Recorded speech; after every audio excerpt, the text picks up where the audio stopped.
Lori here. I'm going to show you a little bit about our refrigerator.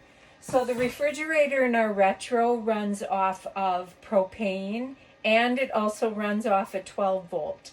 So if you're hooked up to electricity at your campsite, all you have to do to turn on the refrigerator is turn on the on button at the top here, and the light, the auto light will be on. That just means it's hooked up to electric.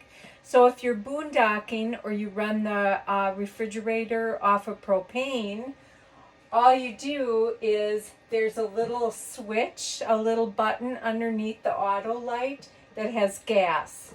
So you just switch that on, the auto light goes off, and now your refrigerator runs on gas.